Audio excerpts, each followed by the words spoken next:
যিশু মোদের কেমন বন্ধু, বহেন পাপ তাপের ভার, মনের কথা ঈশ্বর শুনে বলিলে হয় সুখপার।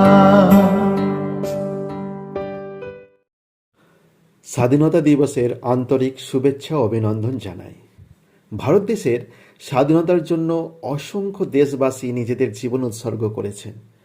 তারা স্বাধীনতার জন্য অনেক বড় মূল্য দিয়েছেন। আর আজ আমরা গর্বের সঙ্গে বলতে পারি আমরা ভারত দেশের নাগরিক। কিন্তু আজ আমি আপনাদের দৃষ্টি আমাদের চারপাশের আর একটি বিষয়ের দিকে নিয়ে যেতে চাই।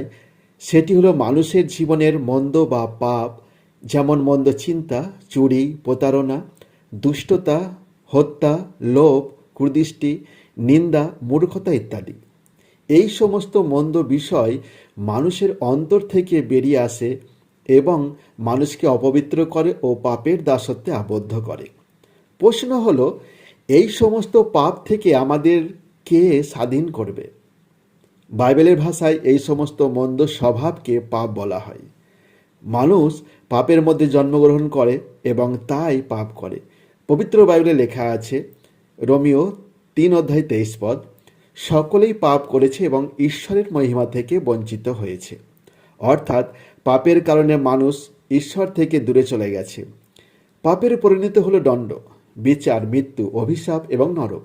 আর এই সমস্ত বিষয়ে ঈশ্বর বিচার করবেন। বাইবেলে লেখা আছে, ইব্রিয় 9:27, মানুষের একবার মরা এবং তারপরে বিচার নিরূপিত আছে। আজ আমাদের দেশ স্বাধীন হয়েছে, কিন্তু প্রশ্ন হলো, দেশের মানুষ কি এই সমস্ত মন্দতা অর্থাৎ পাপ থেকে স্বাধীন হয়েছে? আমাদের সেই ব্যক্তি স্বাধীন করতে পারেন যিনি জীবন্ত, পবিত্র এবং সত্য ঈশ্বর।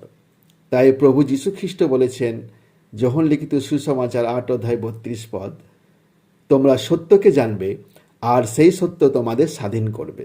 প্রশ্ন হলো, কোন সত্য, কেমন সত্য? সেই সত্য একজন ব্যক্তির মধ্যে প্রকাশিত হয়েছে, আর সেই ব্যক্তি হলেন প্রভু যীশু খ্রিস্ট। প্রায় 2000 বছর আগে তিনি মানুষ হয়ে এই পৃথিবীতে এসেছিলেন। তিনি মানুষের মধ্যে বাস করেছিলেন এবং মানুষের সামনে অসাধারণ কাজের মাধ্যমে তার ঈশ্বরত্বের প্রমাণ দিয়েছিলেন। তিনি মানুষের সামনে তার শিক্ষা ও কাজের মাধ্যমে ঘোষণা করেছিলেন যে তিনিই মানুষের উদ্ধারকর্তা। কারণ তিনি বলেছেন, যোহন লিখিত সুসমাচার 14:6, আমি পথ, সত্য ও জীবন, আমার দ্বারা না এলে কেউ পিতার কাছে আসতে পারে না। প্রিয় ভাই ও বোনেরা, এই প্রভু যীশু খ্রিস্ট সত্য হওয়ার দাবি শুধু কথার মাধ্যমে করেনি। তিনি তার সত্য স্বভাব, সত্য বাক্য, সত্য শিক্ষা এবং সত্য কর্মের মাধ্যমে প্রমাণ করেছেন যে তিনিই মানুষকে পাপের দাসত্ব থেকে মুক্ত করতে পারেন। কিভাবে তিনি তা প্রকাশ করলেন? সমস্ত মানুষের পাপের জন্য তিনি নিজেই আমাদের পাপের বোঝা বহন করে ক্রুশের উপরে নিজের জীবন উৎসর্গ করলেন। তারপর তৃতীয় দিনে তিনি মৃতদের মধ্য থেকে পুনরুত্থিত হলেন। তিনি আজও জীবিত। আজ তিনি আমাদের সকলকে আহ্বান করছেন, হে পরিশ্রান্ত ভারাক্রান্ত লোক সকল, আমার কাছে এসো, আমি তোমাদের বিশ্রাম দেব। মথি লিখিত সুসমাচার 11:28 লেখা আছে। প্রিয় ভাই ও বোনেরা, আপনি কি সেই প্রভু যীশু খ্রিস্টের উপরে বিশ্বাস করবেন, যিনি নিজের প্রাণ দিয়ে আপনাকে ভালোবেসেছেন এবং আজ আপনাকে আপনার পাপ থেকে মুক্ত, স্বাধীন করে নতুন জীবন দিতে চান? প্রকৃত স্বাধীনতা কেবল প্রভু যীশু খ্রিস্টের মধ্যে আছে, কারণ তিনি দাবি করেছেন যে তিনি মানুষকে পাপের শক্তি, পাপের দাসত্ব, দণ্ড, বিচার, অভিশাপ, মৃত্যু, শয়তান এবং নরকের ভয় থেকে মুক্ত করতে পারেন এবং তাকে অনন্ত জীবন দিয়ে স্বর্গের পথে পরিচালিত করতে পারেন।